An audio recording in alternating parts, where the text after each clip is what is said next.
Hi, I'm going to go ahead and show you my Edpuzzle, and I've already put it into student view, so you can see that here. I'm going to show you that skipping's not allowed, and then show you each feature of my lesson. So first we've got the video. You should be able to see here. Check this out. No skipping.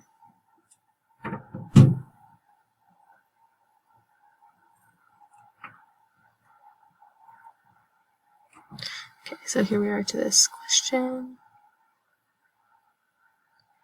And you can see I've already gone through as a student and posted an answer, so it's easier for you to stop on person. Stop this. Anyways, so we have a question there by the student, which is me.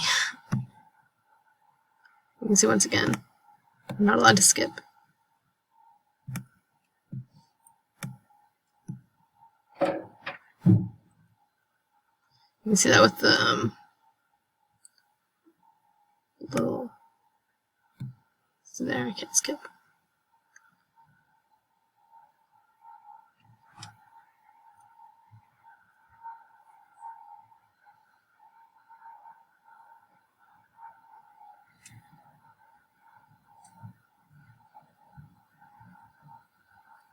Okay, so you can see that we have my note here.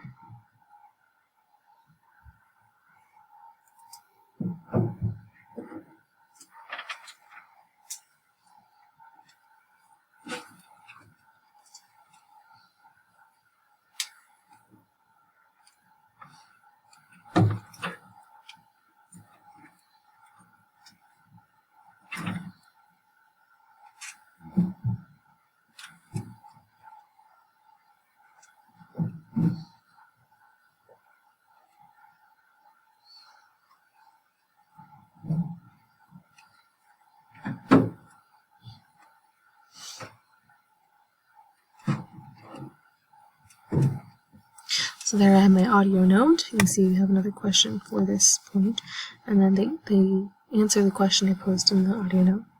And then you can see my response here. I've already posted it in there. So we'll continue the video.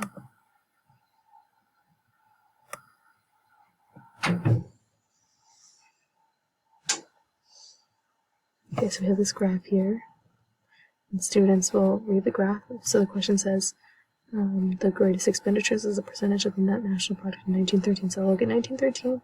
Like which one has the greatest expenditures? We see it's Italy here. So you can see we've answered Italy there. That's the next question. And then we have a second question as well. Why do you think Great Britain stopped spending as much on defense after 1903? The student answer right here.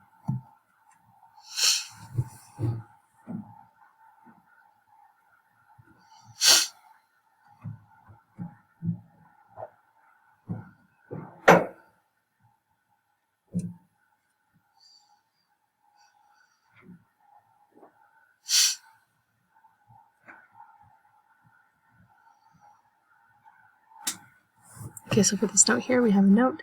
We have a picture as well. You can see that picture of the UO. It gives an idea of some of the technology innovations that the Germans were making during World War I.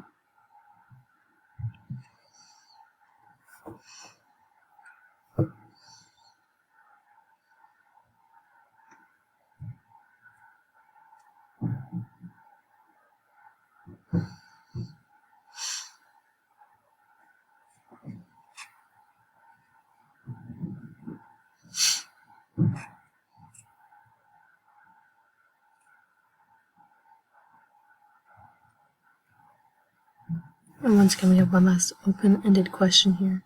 So we'll continue.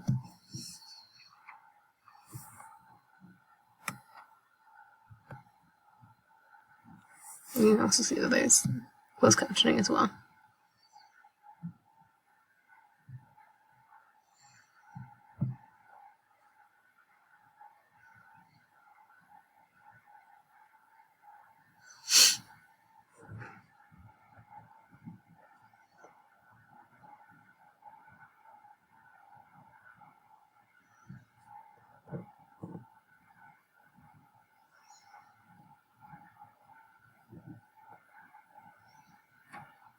Awesome. Okay, so you can see I have all my responses here.